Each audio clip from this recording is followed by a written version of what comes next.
Shamsul Iskandar and Albert Tei claimed trial to another bribery charge at the Shah Alam Sessions Court this morning. Veteran politician Bung Moktar passed away today. He was 66 years old.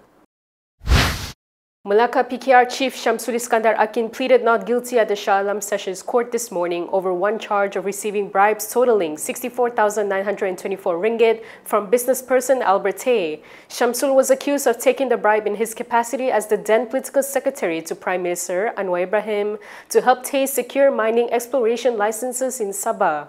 According to Bernama, the money was allegedly deposited into the bank account of a woman for the purpose of paying rent for a house in Kuala Lumpur. The charge was framed under Section 17(a) of the MACC Act. Meanwhile, Tei also pleaded not guilty to a charge under Section 17(b) of the MACC Act for allegedly bribing Shamsul. Both can be punished with up to 20 years imprisonment and a fine not less than 5 times the amount of bribes involved. The court allowed the prosecution's application to adopt the same bail terms and conditions imposed by the Kuala Lumpur Sessions Court yesterday. It also ordered for the case to be transferred to the Kuala Lumpur Sessions Court. Yesterday, Shamsul and Albert had claimed trial to 4 charges involving corruption at the Kuala Lumpur Sessions Court.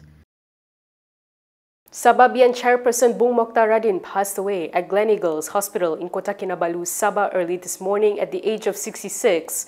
In a post on Facebook, his son, Naim Kurniawan Moktar, said that Bung passed away on December 5th at 1:46 a.m. He added that they kindly request prayers for his soul to be blessed with mercy and placed among the righteous. Yesterday, Malaysia Kini reported that the Sabah UMNO chief and Kinabatangan MP had been admitted to the hospital in the afternoon. Bung had been in critical condition and received treatment for complications involving his lungs, heart and kidneys. In last Saturday's state election, Bung retained the MACC seat for another term, winning by a slim majority of 153 votes in a 6-cornered contest. Meanwhile, UMNO President Ahmad Zahid Hamidi described the news of Bung's death as heartbreaking. In a post on X, he said he lost a true friend and comrade who had stayed loyal to us during good and tough times. Zahid added that he cannot find the words to describe this loss, and the only thing he has now are prayers, the memories and the good deeds he has left us with. In expressing condolences to Bung's family, Zahid said UMNO, BN and Malaysians will pray for the deceased leader. Prime Minister Anwar Ibrahim also extended his condolences to Bung's family. Anwar said he would remember the Kinabatangan MP and MACC State Assemblyman as a firm, principled and outspoken figure in championing the people's interests. He added that Bung's service and commitment in the political arena, particularly to the people of Sabah and the country, will continue to be appreciated and remembered. Bung Moktar, 66, died at a private hospital in Kota Kinabalu at 1:46 a.m.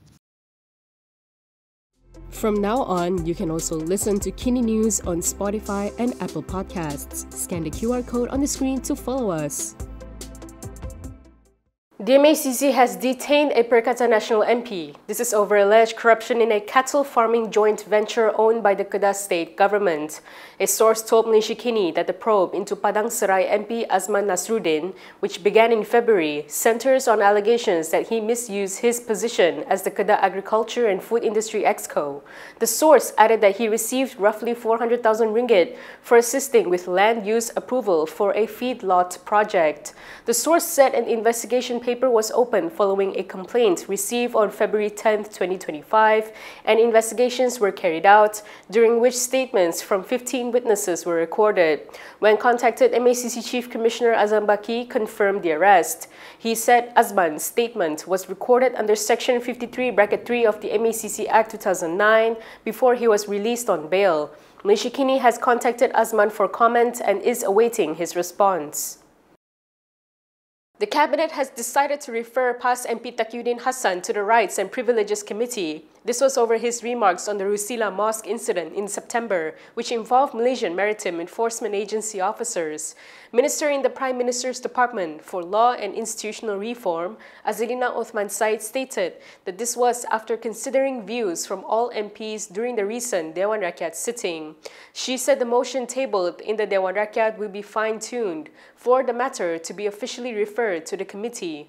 Azalina added that this is also to ensure that the Kota Baru MP is given space to be heard in the committee, as he has a specific mandate under parliamentary standing orders. She said the government believes that the Rights and Privileges Committee will deliberate on the matter independently and responsibly in accordance with the mandate granted by the August House. Yesterday, MPs from both sides of the aisle clashed over the issue in the Dewan Rakyat. Following this, Deputy Home Minister Shamsul Anwar Nasara said the government agreed to defer its motion against Taqiyuddin to the next parliament session. According to the motion submitted by Home Minister Saifuddin Nasution Ismail, the government was seeking the Dewan Rakyat to suspend Taqiyuddin for 6 months over his remarks that allegedly painted a negative image of the MMEA. If you like the stories we produce, consider supporting us by subscribing to Malaysia Kini. Click the link in the description below or scan the QR code on your screen to subscribe.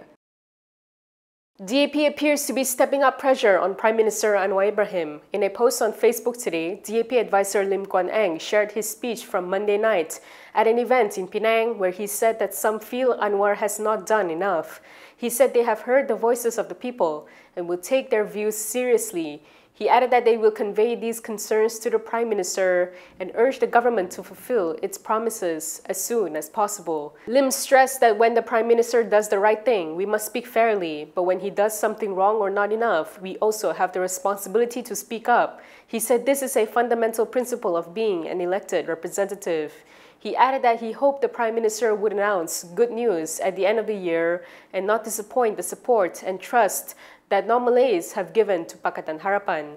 Lim said the most basic step is to increase allocations for non-Malays, especially for schools and temples, so that our education and various religions can continue to develop better. Lim's speech came around 48 hours after the Sabah state election, which sent shockwaves through DAP after it was wiped out in all 8 seats it contested. Yesterday, Perikatan National Secretary General Azmin Ali claimed that DAP and Pakatan Harapan's major setbacks in the recent Sabah polls reflected a rejection from business persons and the Chinese community. This came after DAP failed to secure any of the 8 seats it contested, while Harapan managed to win only 1 seat through PKR. We asked the public what they thought of Azmin's statement, and here are the responses. 59% believe Azmin is attempting to divert attention from PN's failure to retain its seats. 33% agree with Azmin, saying Chinese voters no longer trust DAP. 6% feel that there may be some truth on both sides. What's your take on Azmin's remarks? Share your thoughts in the comments below. And that is all from me today. For more stories, you can go to KiniTv.com. You can also follow us on Instagram, X, YouTube, and Facebook for the latest news updates. I'm Camelia. Thanks for watching.